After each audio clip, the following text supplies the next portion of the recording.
fall into you. I never thought I'd fall right through. Assalamualaikum warahmatullahi wabarakatuh. Alhamdulillah, kita berjumpa kembali di channel saya kali ini. Kali ini saya akan membahas tentang review jurnal pembelajaran IPA tingkat sekolah dasar. Perkenalkan, nama saya Aji Joko Sutrisno dari Fakultas FKIP jurusan PGSD Universitas Muhammadiyah Sumatera Utara. Kali ini kita akan mengkritik review jurnal pembelajaran IPA tingkat sekolah dasar. Yang pertama ada judulnya itu meningkatkan hasil belajar siswa dalam pembelajaran IPA, pokok bahasan makhluk hidup dan proses kehidupan melalui media gambar konseptual pada siswa kelas 2 sekolah dasar Al-Khairat Toera. Nama jurnal kreatif Taduluko Online. Volume dan halaman, volume 3, nomor 4, ISSN 2354614X, tahun 2014. Penulis Surahman, Rikman Ishak Paudi, dan Dewi Tureni. Reviewer saya sendiri yaitu Aji Joko Sutrisno. Tanggal reviewer 1 Desember 2021. Baik, kita masuk yang pertama, yaitu ada latar belakang. Yang pertama itu pendidikan merupakan suatu proses pertumbuhan dan perkembangan sebagai hasil interaksi individu dengan lingkungan sosial dan lingkungan fisik, berlangsung sepanjang hayat sejak manusia lahir.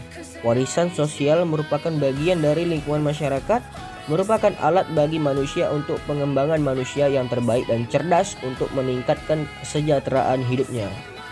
Jadi maksud dari latar belakang ini memang pendidikan merupakan suatu proses pertumbuhan dan perkembangan. Terbukti ya dari siswa kelas 1 atau kelas 2 SD ya, rata-rata siswa kelas SD, pendidikan itu memang merupakan masa pertumbuhan dan perkembangan bagi mereka, di mana masa itu daya tangkap, daya pikir bagi siswa itu yang sekolah dasar itu sangat tinggi. Jadi sangat baik untuk melakukan pembelajaran dasar bagi mereka, supaya pembelajaran dasar itu bisa diingat sampai mereka tua nanti. Tujuan penelitiannya ini untuk menanamkan rasa ingin tahu dan sikap positif terhadap sains, teknologi, dan masyarakat, mengembangkan keterampilan proses untuk menyelidiki alam sekitar, memecahkan masalah, dan membuat keputusan, mengembangkan gejala alam sehingga siswa dapat berpikir kritis dan objektif. Memang bagus sekali memang tujuan dari penelitian ini, yaitu untuk menanamkan rasa ingin tahu kepada semua orang tentang sains, teknologi, dan masyarakat. Karena ketiganya ini memang tidak dapat dipisahkan ya, terutama dalam ilmu pengetahuan alam. Next, kita lanjut ke permasalahan. Masalahnya di sini itu masih banyak terjadi perusakan alam yang disebabkan kurangnya kesadaran diri para oknumnya. Hal itu tentu sangat disayangkan karena sosialisasi tentang lingkungan seharusnya lebih gencar dilakukan. Ya, ini memang merujuk ke seperti illegal logging ya, atau penebangan liar yang ada di seluruh wilayah Indonesia maupun di dunia internasional. Ini memang menjadi permasalahan yang serius.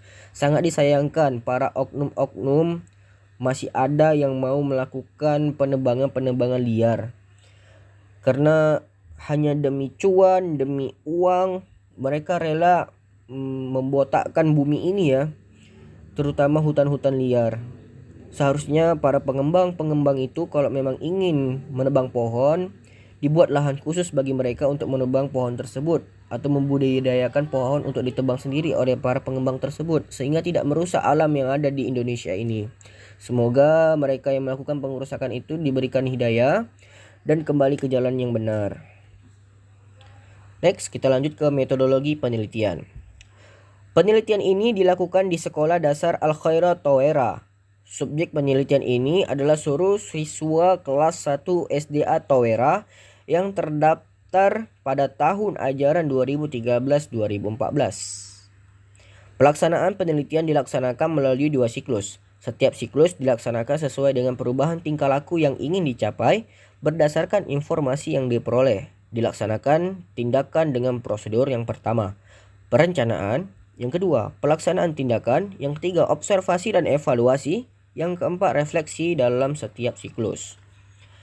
Hasil penelitiannya adalah guru belum maksimal menjelaskan pelajaran karena masih kesulitan memilih bahasa yang tepat dengan pemahaman siswa kelas 1. Hal ini menyebabkan peneliti yang bertindak sebagai guru dalam menjelaskan pelajaran menjadi terputus-putus, menyebabkan siswa kesulitan dan kurang serius dalam menyimak penjelasan guru. Ketidakmaksimalan guru dalam menjelaskan materi pembelajaran menyebabkan siswa kurang perhatian sehingga berdampak kurang baik terhadap hasil belajar mereka. Ini terlihat dari tes akhir siklus yang diberikan dari 15 siswa kelas 1 Sekolah Dasar Al-Khairat Thoirah. Yang mengikuti tes hanya ada 7 orang siswa yang tuntas. Ya, ini memang hasil penelitiannya ini menuju ke permasalahannya itu ke guru, karena guru yang terutama guru-guru baru yang mengajar di sekolah dasar ini masih mengalami keterbatasan komunikasi dengan siswa-siswanya ya. Bukan siswanya yang salah, tetapi gurunya yang harus memiliki kosakata kekanak-kanakan supaya mereka ini mengerti apa yang disampaikan oleh guru tersebut. Karena guru ini mempunyai gaya bahasa yang ilmiah, terlalu ilmiah dan baku. Jadi anak-anak ini yang masih memiliki minimum kosakata di dalam pikirannya ini sulit untuk mencerna apa yang disampaikan oleh guru tersebut ya. Jadi ini menjadi acuan kepada guru-guru baru, terutama guru-guru yang baru masuk dan baru belajar, agar melakukan pendekatan yang lebih intens terhadap anak muridnya supaya tidak terjadi miscommunication. Kemudian kelebihan buku ini. Saya lihat kelebihan buku ini ialah struktur ilmiah dalam jurnal ini sangat baik, memudahkan melakukan riset dan penelitian terhadap jurnal ini. Memang saya teliti, struktur jurnal ini sangat bagus ya, karena dapat memudahkan melakukan penelitian dan melakukan riset sehingga tidak terjadinya tumpang tindih di antara jurnal ini. Kekurangannya itu hanya penjelasan dan penyajian tabel yang kurang menarik, membuat membaca sedikit jenuh. Memang tabelnya ini kurang penjelasan dan kurang menarik ya, sehingga orang banyak men-skip tabel itu, tidak memperhatikannya karena penyajiannya yang kurang menarik. Mungkin ini menjadi acuan ke depannya supaya menjadi lebih baik lagi ya. Mungkin sampai di sinilah kita kali ini. Semoga kita dapat bertemu di channel selanjutnya. Kepada Allah saya mohon ampun, kepada sesama saya mohon maaf. Billahi taufik wal hidayah, waridha wal inayah. Wassalamualaikum warahmatullahi wabarakatuh.